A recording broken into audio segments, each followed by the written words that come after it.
Before you book your next WestJet flight, listen to this.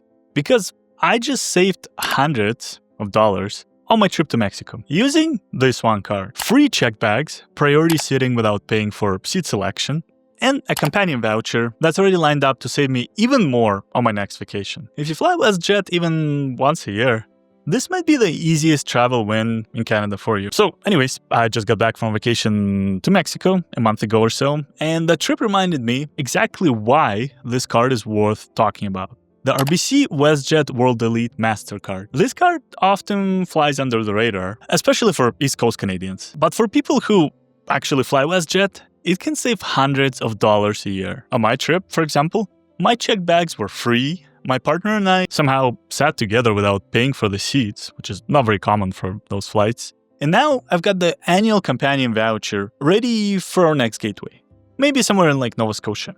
It's honestly perfect for an inter-Canadian trip. Anyways, in this video, we're going to break down what's changed with the card in October, what perks still make it valuable, and how it stacks against alternatives like TD Aeroplan and the Scotiabank Passport Visa Infinite, especially depending whether you live in Western Canada or Ontario. Anyways, let's start with what's new, because RBC and WestJet have actually made some pretty big changes this year.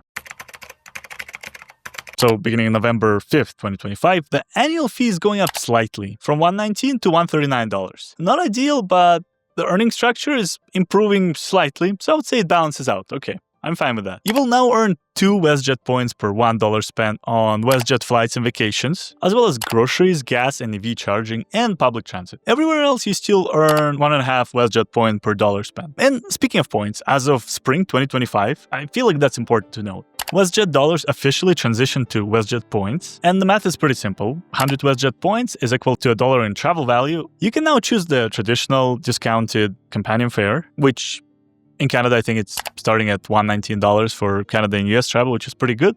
But you can also now select a $30 off-flight discount if you're traveling solo, as well as a $200 WestJet or Sunwing vacation credit. Alternatively, you can exchange it for 2 airport lounge passes. From your second year onward, you'll need to actually spend $5,000 annually on the card to earn the voucher again. Which, okay, if you're using it as your primary card, this shouldn't be a big issue. However, it is a pretty big increase from the previous $0 spend requirement. And one more small but very important change.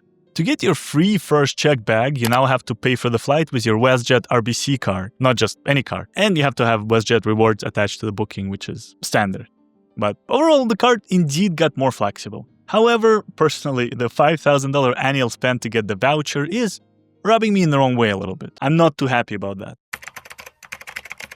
Okay, let's look at the points. So you're earning WestJet points, and each point has a fixed cash-like value. So I do like that. No confusing charts or blackout dates. 100 points is equal to $1 off your travel. And you earn 2 points per $1 spent on WestJet flights, groceries, gas, EV charging, transit, and rideshare, so it's not too bad. That makes it pretty good as an everyday travel card, not just a flights credit card. And redemptions are pretty straightforward. You can apply points directly towards a WestJet flight, vacation package, or even seat fees or baggage. I do find it being more simple and transparent, as opposed to something like Aeroplan, where value depends on the route, partner airline, the time of the year when you book the vacation, this kind of stuff. Plus, WestJet points don't expire, as I've mentioned. That's important to me. Let's look at the perks that actually matter.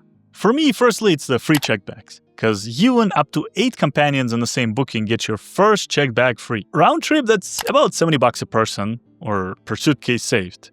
And if you travel with family, I would say it adapts really, really fast. Secondly, the annual companion voucher. Once a year, you get a voucher that can be used for flights within Canada and the US, starting at $119 and $399, I think, for Mexico, Caribbean, or Hawaii. For example, Calgary to Halifax round trip with your partner, as I've been mentioning earlier in the video, could save you $300-400 right there. And lastly, travel insurance. The card does include some pretty decent insurance for what it is. Emergency medical, flight delay, lost luggage, rental car collision, stuff like that. If you're traveling a lot, I think that's important. And you get WestJet Status Lift, where every dollar you spend helps you reach higher WestJet rewards. Tiers for upgrades and priority boarding.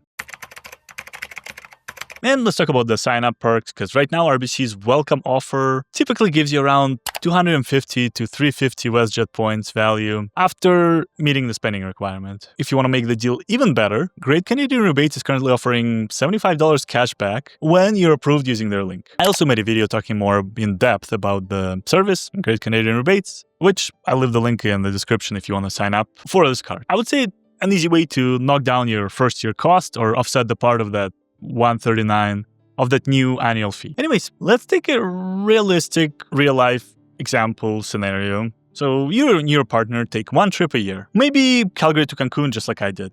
So you each save $70 in baggage fees round trip. So that's $140 right there. The card already paid for itself. You can also use the companion voucher on your next flight to Nova Scotia, for example, with a two-way ticket costing $600 down the road, saving $400 or more. And the welcome bonus? About $300 worth of WestJet points. And you're sitting at around about $740 in value, pretty easily offsetting the $139 annual fee. And that's not even counting the ongoing points that you earn on groceries and gas during the year. Now let's look at some comparisons. If you're trying to decide between cards, here's where each one shines. I want to look at TD Aeroplan Visa Infinite, which is amazing for Air Canada flyers and international travel. You get access to Aeroplan Stars Alliance partners and premium cabin redemptions.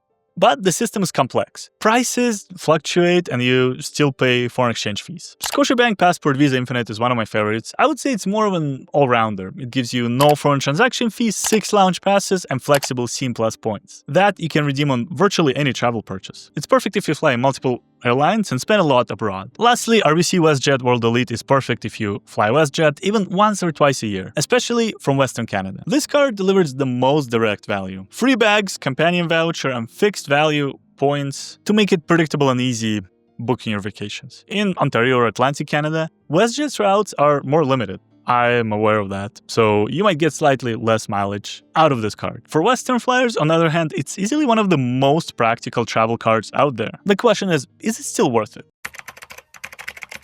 In short, I would say yes, if you actually fly WestJet between the updated 2x earn rates, companion voucher flexibility, and the new WestJet Points system, it's even stronger than before. However, if you only fly once in a while, you might lean towards TD Aeroplan or Scotia Passport for broader flexibility. But for couples or families who take even one WestJet trip a year, this card can easily pay for itself. And then some, with all the baggage fees, seat selection, this kind of stuff. Anyways, to summarize, for me, this card has been a pretty big win. On my Mexico trip, my bags were free, my partner and I sat together without paying any extra fees, and now that companion voucher is ready for our next gateway. Maybe a flight to the Maritimes this summer. But the recent 2025 updates actually make it even more appealing for everyday spending categories like groceries and gas, not just travel, which somewhat offsets the new restrictions that they've added to it. And remember, this isn't financial advice. Always check the latest terms and conditions and make sure this card fits your travel habits before applying. Anyways, if you've enjoyed this breakdown, please consider subscribing. It tells YouTube that my videos are at least somewhat watchable, which puts a big smile on my face. Thank you guys. Give this video a like, drop a comment if you've used this card or plan to, and check the description below for my Great Canadian Rebates link to grab that $75 cashback offer, plus links to my Scotiabank Passport and TD Aeroplan reviews. Anyways, thank you for watching, safe travels, and I'll see you in the next one. Take care.